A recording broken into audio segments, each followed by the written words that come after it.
കഴിഞ്ഞ 8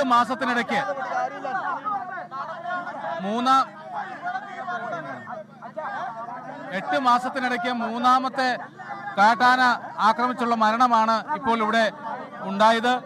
ശക്തമായ പ്രതിഷേധമാണ് ജനങ്ങളുടെ ഭാഗത്തുനിന്ന് വന്നിട്ടുള്ളത്.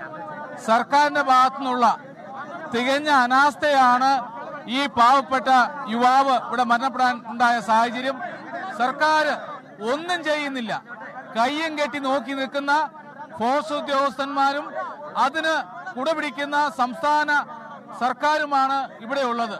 ജനങ്ങൾ വളരെ ഭീതിയിലൂടെയാണ് കുട്ടപ്പുഴ പഞ്ചായത്തിലും മറ്റ് പഞ്ചായത്തുകളിലുമൊക്കെ ജീവിക്കുന്നത്.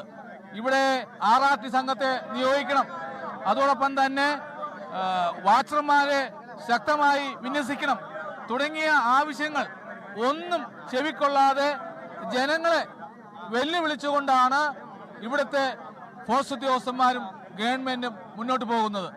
വലിയ വികാരമാണ് ജനങ്ങളുടെ ഭാഗത്ത് വന്നിട്ടുള്ളത്. ശക്തമായ പ്രതിഷേധം ജനങ്ങൾ ഇവിടെ മുന്നോട്ട് കൊണ്ടുപോവുകയാണ്.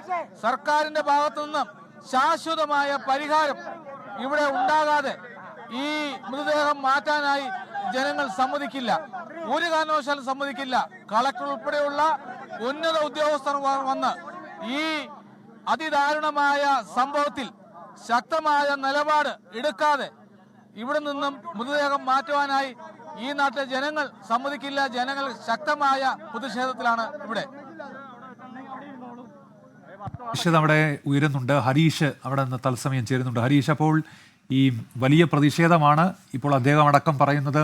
നേരത്തെ ഉണ്ടായിരുന്ന സാഹചര്യങ്ങൾ ചൂണ്ടിക്കാണിച്ചുകൊണ്ട് പലതവണ അധികാരികളുടെ ശ്രദ്ധയിൽ ഈ വിഷയം പെടുത്തിയിട്ടും നടപടി ഉണ്ടായില്ല എന്നാണല്ലോ ഹരീഷ്. പ്രതിഷേധം തന്നെയാണ് ഇവിടെ അനുഭവപ്പെട്ടുകൊണ്ടിരിക്കുന്നത്. വഴിവിളക്ക് പോലും ഇപ്പോഴാണ് ഇവിടെ എത്തിച്ചത്. അതുപോലെ ആളുകൾ വളരെയധികം വലിയ പ്രതിഷേധമാണ് ഇപ്പോൾ കുട്ടമ്പുഴ ക്ണാച്ചേരിയിൽ ഉയരുന്നത്. അവിടെ കാട്ടാന ആക്രമണത്തിൽ യുവാവ് കൊല്ലപ്പെട്ടിരിക്കുന്നു.